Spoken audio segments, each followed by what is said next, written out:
The truth is out there. It is one of the world's greatest mysteries, Scotland's legendary Loch Ness Monster. So does the lake creature actually exist? Well, if you ask one man, he'll tell you it is in fact no myth. Every day it's flaunted in front of your face. Hundreds of people in the valley say they are hearing voices in their heads. You just choose to ignore it. Belief can be a powerful force. No one knows that better than the people who are sure they've seen Bigfoot. Real accounts. He says he knows who's playing mind games. Rogue government officials that are sponsoring this, also corrupt business officials, and private citizens. From real people. Hundreds of people turned out tonight for the unveiling of a very controversial statue. Yeah, it really is. The Satanic Temple of Detroit revealed the one-ton bronze statue. It's time for you to take a swim. I'm just excited to see my Lord and Savior Baphomet represented in such glorious Italian stone. I do hope his eyes gaze upon me and that my allegiance is recognized. In the dark waters.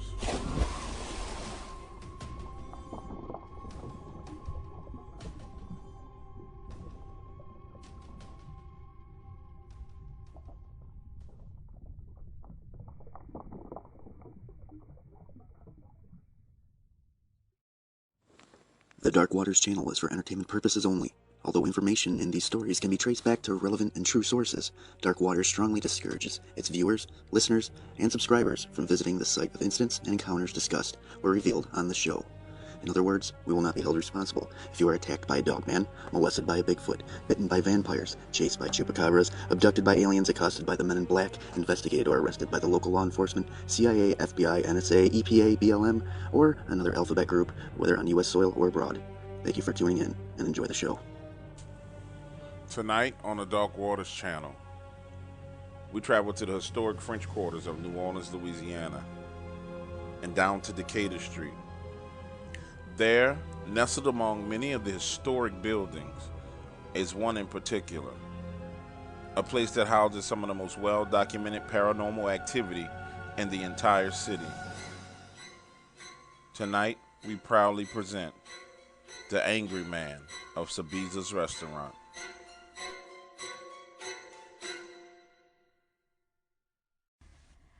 Never take a job working in the French Quarter. I worked at the infamous Sabis' restaurant on Decatur Street in New Orleans.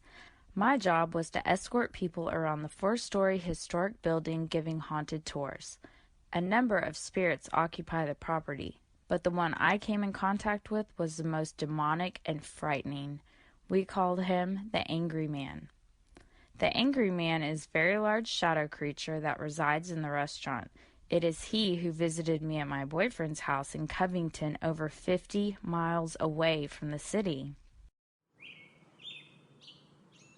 It was a Saturday evening, and I was poolside reading and tanning. My boyfriend Jamie was in the house binge-watching House of Cards, eating pizza, and talking on his cell phone.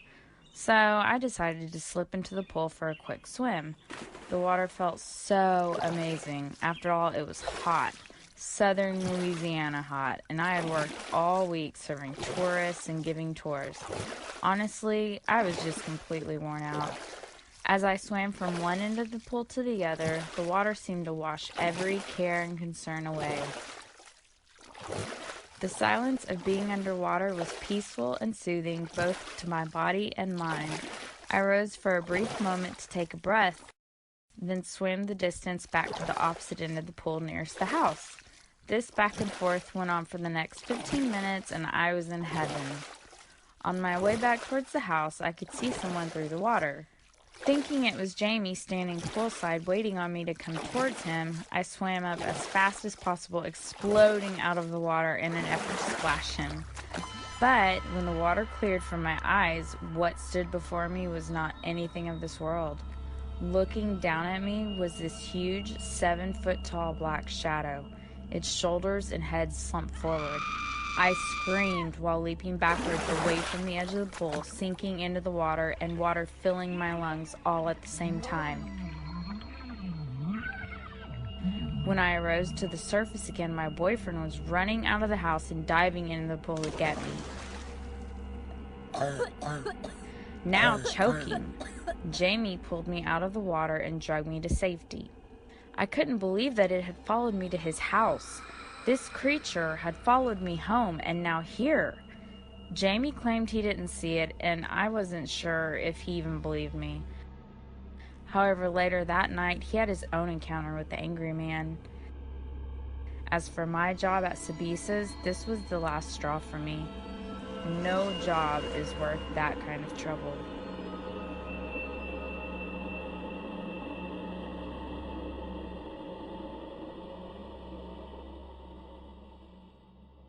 I held her until she calmed down.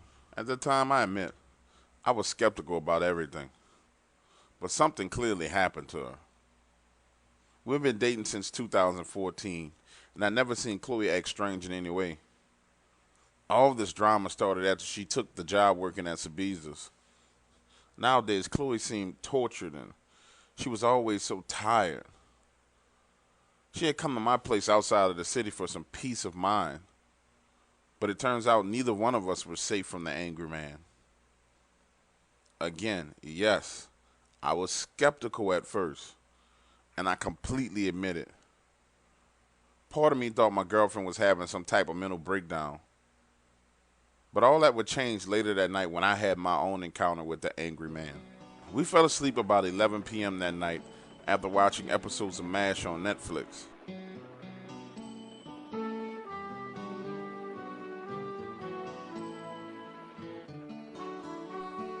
Around 1 o'clock in the morning, I was awakened to the sound of another episode of the show starting. When I opened my eyes, there was a shadow at the foot of the bed. This thing was jet black, and the darkness seemed to swirl, almost like if you blew smoke into a glass jar. Then I began to feel pressure build on my neck and my chest as this darkness approached my body. I struggled to breathe and swung my arms violently, hitting Chloe in the back. All I could do was pray in my mind, asking God to send his angels to make it go away.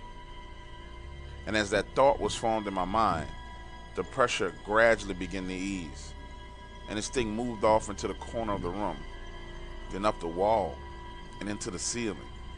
Chloe and I slept the rest of that week with the lights on in the entire house. Since then, I've had my house blessed by my pastor. The doors and windows have been washed with holy water, and now I can only hope and pray that it never returns. As for my beautiful girlfriend and now fiance Chloe, she now works here on the North Shore, and she doesn't even visit the city of New Orleans anymore.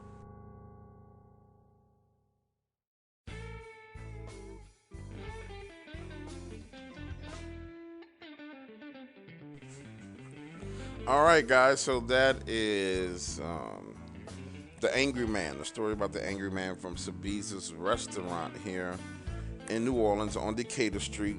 It's a very easily found location. It's, if you've ever been to New Orleans and you know where Cafe Du Monde is, it is 3 blocks down from Cafe Du Monde on the left-hand side, right across from where they play kind of jazz music, and there's an outdoor cafe. There used to be a restaurant called Montrell's that was directly opposite on the other side of Decatur Street. And that is the place that I visited, where I was kind of alluding to after leaving there. I started feeling kind of bad. And since you guys are my subscribers and my family, and I really appreciate you guys, I'm going to be releasing this video right at midnight, so you guys can, probably a little bit 30 minutes before midnight, partially because I want you guys to have the link that will be in the description for you to go to iHeartRadio. And if you want to stay up with me and listen to the Coast to Coast interview, sorry, I'm scratching my chin. If you want to listen to that interview, you have the link to go ahead and listen. One of our subscribers, one of our family members, was able to find the link, and I saw it late last night, and I'll use that link.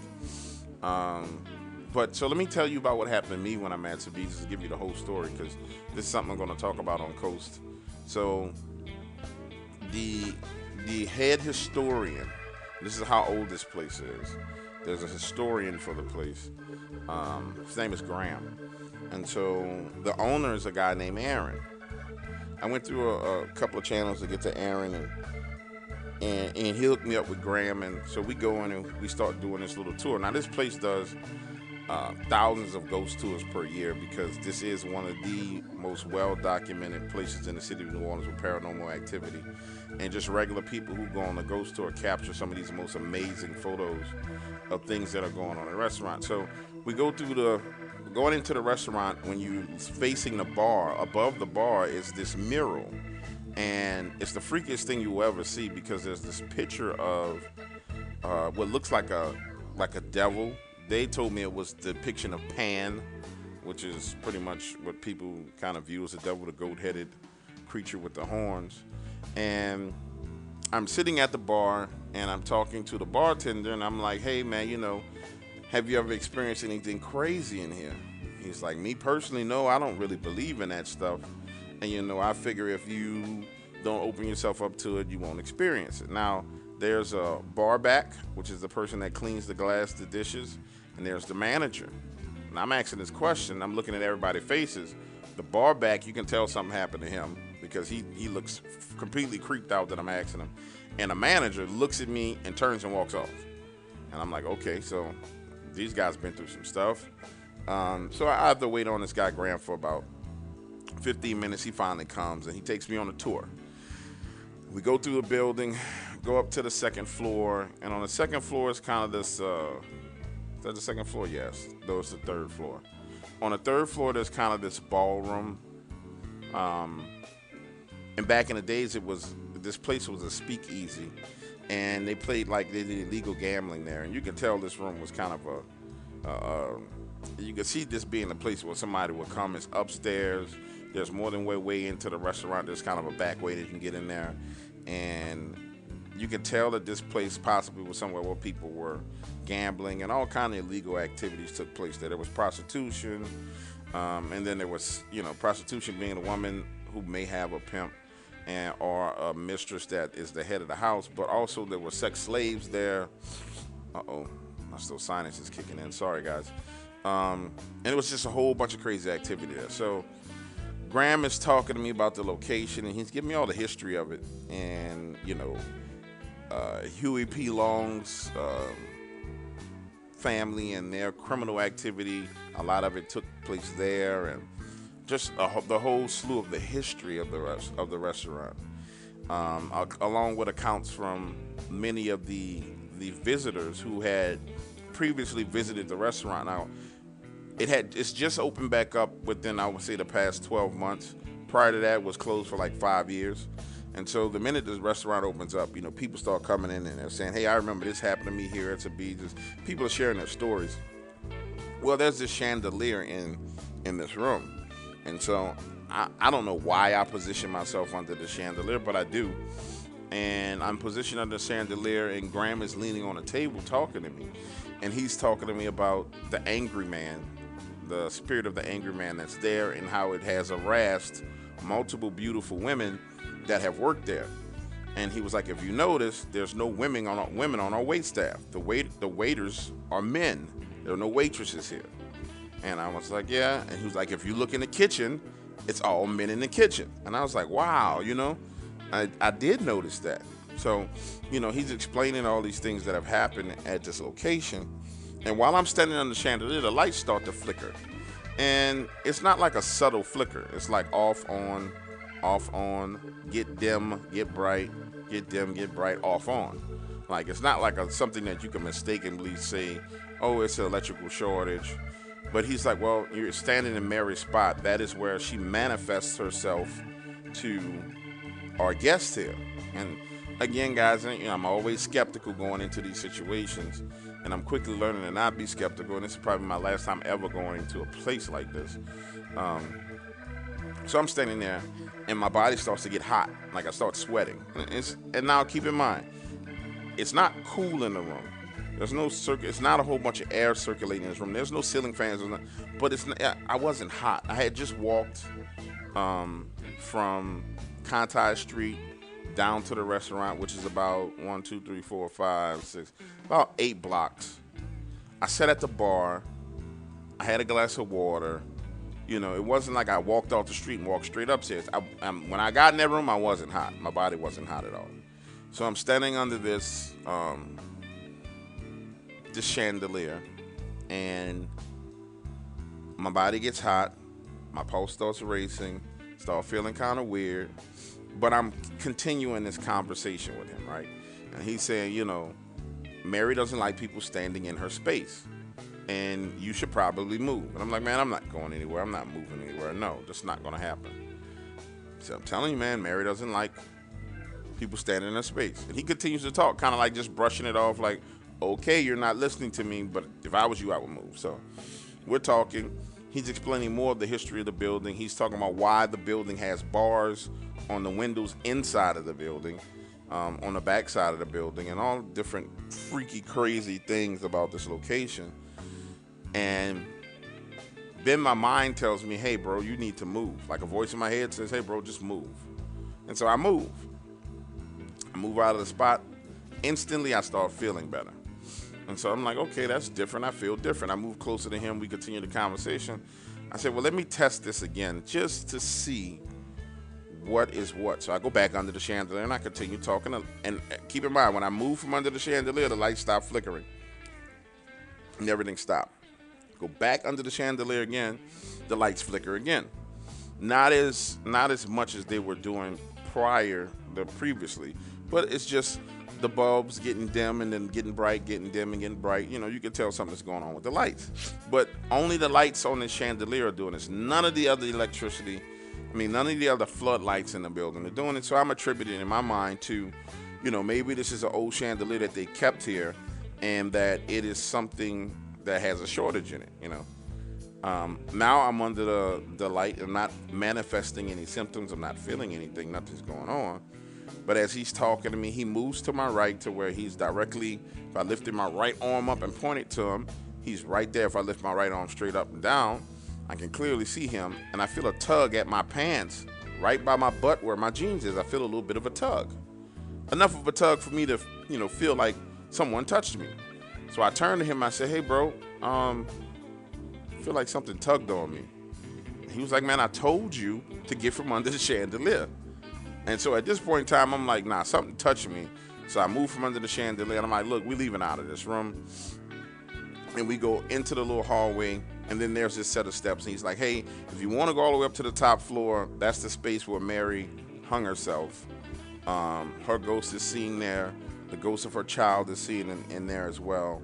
And he tells me the story of Mary. And essentially, Mary killed her child by throwing him over this balcony, which you can see where the building was enclosed in. Threw the child over the balcony, killed the child, then went upstairs and hung herself. So I'm like, nah, I've had enough of this. I'm done. Let's go downstairs. And so when we get downstairs, we're back by the kitchen. And I said, hey, you know, it would be great if you actually, you know, showed me some evidence of some of the things you guys got. You know, not really expecting it again, being ignorant, not really expecting to get to see anything, any real evidence. But of course, he walks up to the front, comes back with an iPad. And he says, well, I'll start off by showing you a picture of Mary. So he flicks through, there's a picture of this Asian American woman, I think she was Vietnamese. But anyway, Asian American woman standing like right in a doorway, and she's looking towards the camera. And behind her is this young woman dressed in all white, barefooted, and this is some very old clothing she has on, and with these kind of glowing eyes. It's kind of freaky looking eyes. I mean, it was kind of crazy. So that was cool. You know, I saw it, and in my mind, it's like, y'all had an actor dress up, and maybe she came out and spooked somebody and said, ooh, you know. Flicks the next picture, and it's this shadow standing in a doorway. And when I saw the shadow, my heart drops. And my instincts and my gut told me whatever that was is real. And I was like, okay, bro, I'm leaving. And he's like, what? I'm leaving. I said, we're going to talk about this crap outside. It's not exactly what I said. We're going to talk about this shit outside. And so I walk out of the little kitchen area through the front of the restaurant, past the little front desk where the waiter, the hoster is, the host, a woman, a female is a hostess, whatever they call a male hostess. Straight past him, out into the street. Not into the street, but out into the sidewalk. And I said, hey, you need to come out here and talk to me. So he brings the photos outside, and he flicks through a whole bunch more one where you can see this face kind of growing out of the wall, and it looks like a damn Thundercat. It's the only thing I could describe it. That Thundercat TV show from when I was a kid. It looked just like one of those Thundercats. Another one where you can see the Angry Man shadow in a window. Another one where you can see the Angry Man shadow up in a corner. Like insane, crazy stuff, right? So he's like, look, you still need to talk to the guy who manages the place and he lives in here. And I'm like, I'm not going back in there. Not happening, bro. I'm not going back in there. So the guy who lives there comes out. He's like, look, man, just come in and sit at the bar, have a drink, and I'll tell you stories. I'm like, no, I'm not going back in there. You can tell me a few of your stories. We could talk on the phone. He was like, bro, I don't talk about this stuff when I'm in the restaurant. So if there's an opportunity to talk, you know, it's going to be at a later date or whatever, or we're going to have to talk now. But I really don't feel comfortable talking about this stuff at night while I'm at home in the restaurant, because it gives me the eerie feeling, and it causes these things to come around me. So we stand outside because I refuse to go in there. He tells me some more stories. Some of those stories I'll share on Coast about these giant orbs the size of grapefruits that he would see floating around the bar at night, about glasses falling, about missing bottles of alcohol, all this crazy stuff that would happen. And that has happened to him over the past 12 months since he's been managing that place. So Sabisas is definitely a haunted spot here in New Orleans. In the next place that I've already visited it, but the next place I'm going to talk about and deal with is the Voodoo Temple of New Orleans. And there's the story of Zach and Abby that I'm going to get into. And I'm going to be very delicate with this story because this is something that happened after Hurricane Katrina. There's a couple that stayed here after Katrina, through Katrina. And these people are well loved by a lot of people in this city throughout the French Quarters, because they were a couple that worked in the service industry of the port. Everybody knew them.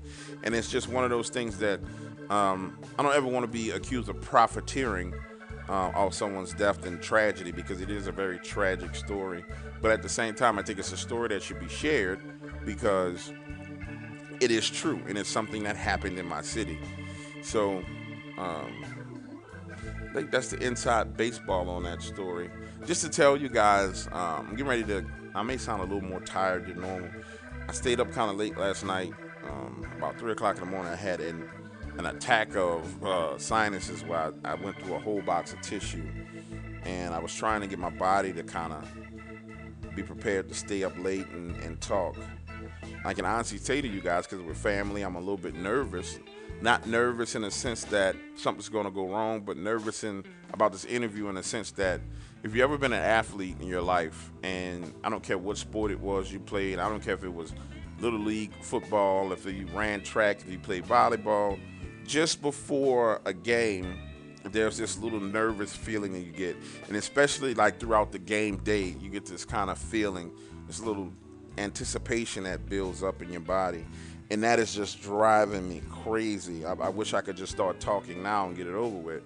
But my desire and my sincere wish is that tonight on this show that I make the right impression of us. And what I mean by that is, I mean of the YouTube community.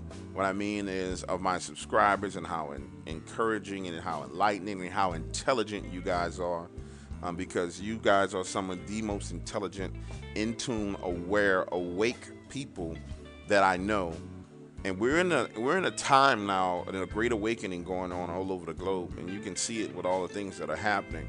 And you guys are on the forefront of that, because there are certain people in this world who are brainwashed by certain mainstream media outlets, and they're unable to think for themselves, and they're out of tune with the God-given gifts of the spirit and the mind and the body and how they all work together. And you guys are definitely in tune with that. And I'm so happy and proud to represent you in this manner. And it is what makes me nervous is misrepresenting you in any way, which that won't happen.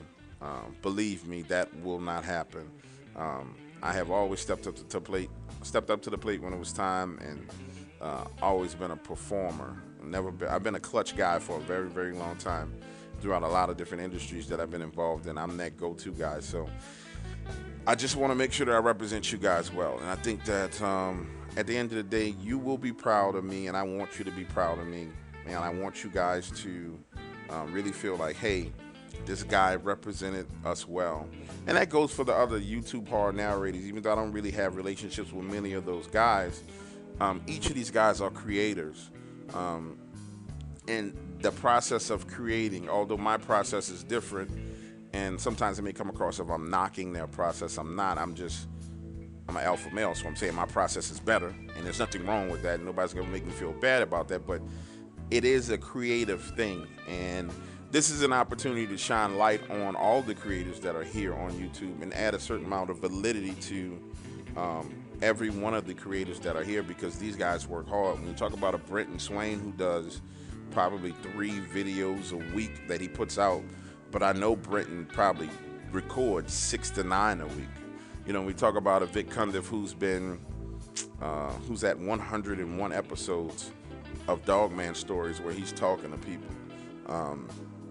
Mr. X Dreams, and when you get into Wes and Sasquatch Chronicles, Wes has been going for a very, very long time. So, you know, all these guys are creators.